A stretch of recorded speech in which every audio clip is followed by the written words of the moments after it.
So I'm saying more than 20. I used to say more than 70, and that used to be a bit far away for people. When the explorers came through, what's his name? Augustus Robertson came through from Horsham to Hamilton, and he's had land in there. They had over 35 perennial grasses in their paddocks. And I'm saying my best guess is we had 1 million people then, so I doubled it to 70, because how are we going to have 50 million? We're going to need at least twice as many grasses, is what I've been saying, and just trying to stretch people's thinking on that. So you need those species so that you do have that actively growing plants and roots and feeding and carbon in and stuff. But I found that you can get really good function with one grass. So this is actually giving you better animal performance, better stability, better resilience. It's at a higher level, but it is where we're heading sort of for. You need that age and physical structure. I've been saying in the pastures or your grasslands, you need ground covers, understory, mid-story and canopies. Yeah, we need all that thinking that we use in bush really well and easily. We need that in a healthy pasture grassland. How do you start doing those things? How do you have seedlings, young plants, mature plants? How do you have those conditions that you can get some trellising and do that?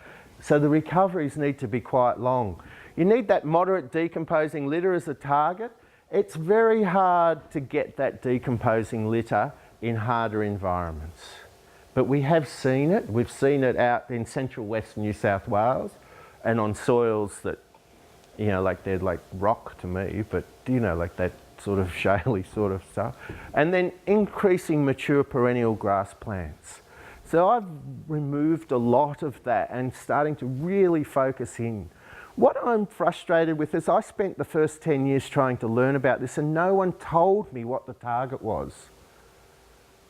Do you know, like effective water and mineral cycles was what we used to do. And I'd go, you know what, it doesn't mean anything to me. I need to know, oh okay, when I pull the litter, it's going to be big and the perennial grasses are filling in and I've got lots of them. You know, I can grab that, but it might be different for you. But Alan Savory also did that when it looks like an ungrazed plant, and I could never get that sort of, oh yeah, I think it looks like an ungrazed plant. It will look like an ungrazed plant with fresh litter in it.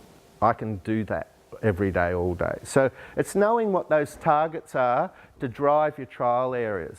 Any questions or comments on that? I've been doing, because sort of down south, you know, we're just sort of, we're sort of like clover fixated or something down there. This is kind of weird. And I've been saying that it's pretty clear that the clover is an annual that's not going to have the fibrous roots and produce litter. It's pretty clear that it's actually adding too much nitrogen at the wrong times because it's leaking nitrate and acidifying the soil. It's pretty clear. You know, I do this great long list of flogging. And what I found is that I go, and I've stopped saying it though because the organic as well as the conventional farmers hate you, sort of thing. So, you know, you got sort of both of them. But can you see that if you drive this system, that what happens is, and this is what I'd like you to check as you're doing these areas, it never runs out of nitrogen. It's actually working the way the nitrogen's available when it's needed. So it gets fed as required, not sort of sitting there and leaking and causing. Because see, I go, you know, like legumes are fantastic, but if they're increasing soil acidity, leaking nitrate into the waterways and groundwater that's a carcinogen, I'm not sure it's right. Do you know, like, so I've been trying to get people to trial this. If you add bagged nitrogen or legume nitrogen, you tend to shut down the organic nitrogen cycle. And for most soil scientists, that's like talking about quantum physics or something. They don't understand it because they've never seen it. So, so do your trial. This was sort of going really well. And the people, once we got one site down that area, sort of down Beng Ward and Merriloo going, everyone goes, oh, I get it. And they went home and did it. And people that were doing some yeah, sort of planned grazing actually then put these in at different times and found that their sort of 3 months wasn't worth anything, you know, like, so they stopped doing that. And it's all that so that they knew what to do. But there's something about seeing and making this happen that drives change. Just some of that sort of bare ground through to perennial grasses, sort of, you know, we sort of know this. As we overuse the grasses, we'll head back down towards the thistles and the capeweeds and the forbs. It's very easy to go up that way. It's quite hard to come down. It takes a lot of energy to get bushes and trees back to a grassland, whereas it's quite quick to come up from annuals and forbs and things like that. So if it's down here, it's fantastic. I always think it's really quick and easy. Bit harder. Yeah, like I used to say Ballarat was the gauze capital of Australia, but now I've been down to Tassie, I'm sort of, yeah, they sort of they're flogging us. So they're getting gauze and blackberry everywhere, lots of things. So this is from overusing the perennial grasses. This is from low stock density, sort of shifting up to the bushes and trees. And the reason I put question marks is because some bushes and trees, hot bush and things like that, is actually below perennial grass in that shift. Is everyone familiar with that idea of succession? You know, you use one plant to build up to the next, to build up to the next. It's just that, it's not a great idea, but it's just, you know, the volcano erupts in the ocean, you get rock come out, and then you get a bit of erosion, then the birds drop some seeds, and eventually it's a paradise. So there's lots of ways of doing this, and you just need to compare which ones are going to be increasing your profit, reducing your workload, and regenerating your soil at the same time. So it's always searching for those. One of the things I've been saying is that people that are doing this are actively promoting agriculture to their children and others, which was great to see that photo of Greg and Joe's and that idea of that. So success for me is that people actually say, oh, this is a great thing to do and it's easy and enjoyable. In the perennial grasses, they also branch out and run another line. So you might have spear grass, plains grass, wallaby grass, you know, weeping grass in the winter growers, and you might have red leg grass or red grass, Bothria cloa, you know, kangaroo, maybe some of the paspalidiums, which are much better than the introduced paspalum. So some of those grasses might, you know, box grass or warrego grass. So there is a bit of an order, and you can pick up as you're walking around. And it's not straight and it's not easy what's happening. So overuse down here, you'll tend to not see litter in the system because the litter hasn't had time to regrow. You'll see that sort of stuff. Up here, you know, like you'll be seeing it, that you'll get grey and oxidising standing litter, and then there's a tendency to shift to bushes and trees after that. So it's that sort of, and we'll do that when we go out. I was just sort of trying to sort of open it up before we go out. So what's happening when we go into the paddock? What are we seeing? You know, where is the litter? Where are the perennials? What's happening? What's the water doing? Is it infiltrating or running off? Is the nutrient cycling? Have we got that decomposing litter? We'll try and do when we go out into the paddock. And then, okay, well, what are we going to do? And overwhelmingly, we'll check. We'll check. I'm trying to get this thing together for people that if you haven't done it before, it's a trial. You know, down south, and you probably won't do it up here, but people will go, I reckon that's the answer, and they do it everywhere. Do you know? And I go, you can't do that. If you've never done it before, it's a trial. By definition, it must be. Do you know? So show me that it works. So, you know, like what I do with people is if they, you know, the product X, or, you know, like it doesn't matter what it is, whether it's organic, biological, you know, coated urea or something, they want to test product X, and I go, well, do that, trample the whole thing, put it in half and only put the product X on half of it. Then see, does it make dollars, does it regenerate, and did you enjoy doing it? And the one that I've found is that, you know, there's a lot of people doing more trading, and they'll, if they're working with me and they go, oh, I'm going to sell all the cows or the ewes and go trading. And I go, fantastic, what a great idea. I say, because that's the first thing that comes out of your mouth when you're a consultant. You go, fantastic, you're right on the ball there. Then you say, okay, we'll sell 20% of the animals and we'll use that money to do a trial on the grazing, the trading. And then after 12 months, did it make money? Did it regenerate your land and did you enjoy it? And a lot of people come back, about 95%, and say, thank God I didn't sell them all. But there's 5% that love it. Do you know, like, they love being in the argy-bargy and trading and thinking about it, and they're really good at it. You know, they can see value when other people can't, and they know how to make money. But if you keep that and you do the trial, it'll work out. And I found that sort of thinking about that trading thing works for people thinking about product X that they're going to bring in. So we've had a go at a lot of things at our place, like, you know, compost teas and, you know, every additive that you can think of. And sort of, and like when I evaluate that, I keep going without them. So it's about finding what that is for you and where it fits. There's a monitoring form. Oh, that's 12 o'clock. So, yeah. Oh, I thought that was wind up. Yeah. So, what the monitoring form, we're going to have a look at the soil surface, the ground cover, the composting litter, the distance to the nearest perennial, we'll do some photos, but we'll talk about the management change, because that's sort of where people really need to make suggestions.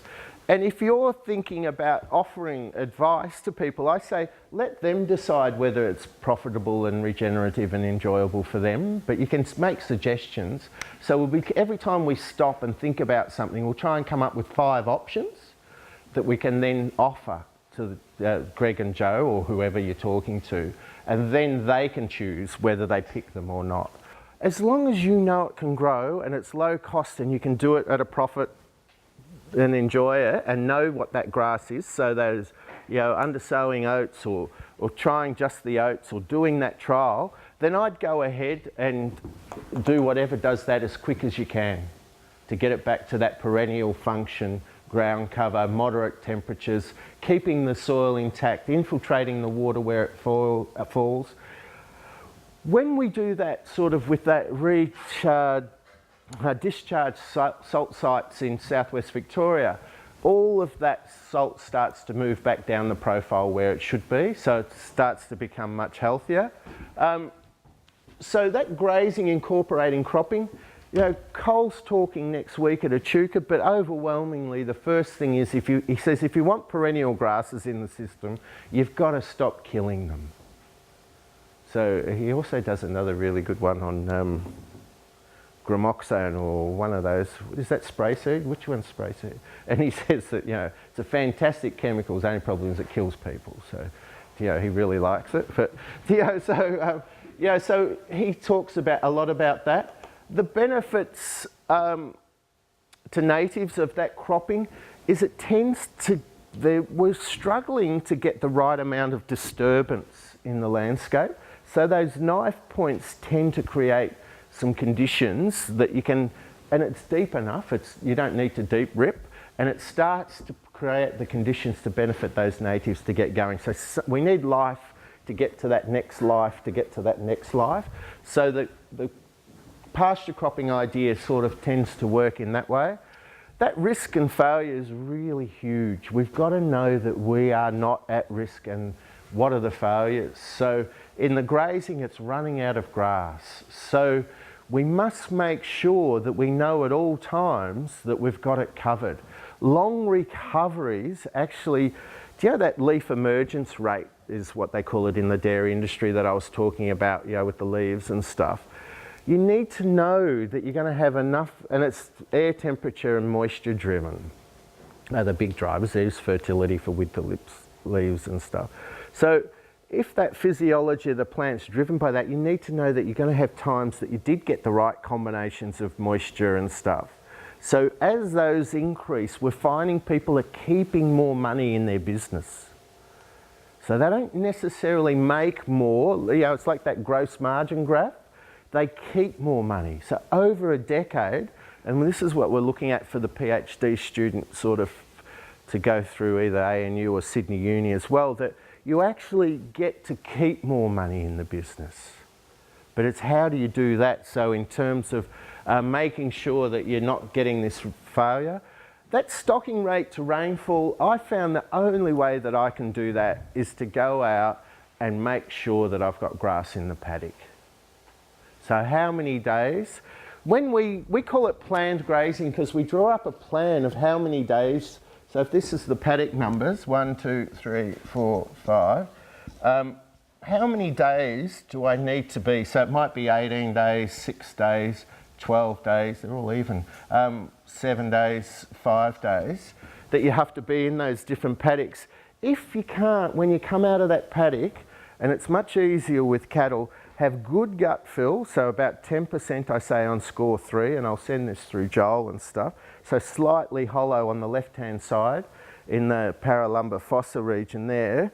And sheep, you can see this on sheep when they're just off shears, but when they're in full wool, so people have been doing this and it fits nicely with that sort of shearing into lambing and things like that, that you can actually see the gut fill because you want to know that they're getting enough to eat today. And then a dung score, if they don't have good dung scores, good gut fill scores, when you take them out on 18 days, so say you get to 10 days and you go, oh my God, like I've got sort of 30% gut fill 3, you've probably overstocked. But I then say, well, check the next paddock, and if you only get 2 days or 3 days, then you're probably definitely overstocked. 3's a pattern, so you really don't need to do the third one. What am I going to do? Is it going to start growing soon, or do I have to sell? And then I say, drop into your 5 options, and I do this thing where I go, well, you could sell, or you could feed, or you could sell, or you could adjust, or you could sell. So I do that sort of thing, because we only make money when we sell and sell early and don't have that failure rate. Feeding hay, again, it's that sort of, we know, it's pretty clear that you double the cost per cents per kilogram dry matter when you cut hay, and then you've got to feed it and do all that sort of stuff. Who was I talking to about all the hay that's sitting around? I can't see anyone, it's too dark. There's miles of hay everywhere and stuff. So I'm not sure it's the best thing to do, but if it sort of provides that buffer, so it might be feeding one, so it might be worthwhile doing some. I'm not a big fan of it in terms of getting that function going and getting enough litter into the system. But if you do cut hay, make sure that you don't come back until the plants are recovered or they've stopped growing completely. Because people come back and stress the plants. But they're down our way, sort of in southwest Victoria, like when I'm down there, I'll say northwest Victoria, they, like chasing green pick is terrible for the animals and terrible for the land. But if we cut hay and then get a bit of green pick come up, everyone throws them back on and they overgraze everything. So it's better to stay too long than to come back too quick always. So if you're off, leave them off. So overwhelmingly the animals, the default is to leave it recover longer. So I've got people that are working for me now monitoring sites and they're not doing that. So that feeding hay, if it makes you money, if it regenerates your land and if you enjoy it, then it's probably for you. But it's not something that I get when I punch it in. So.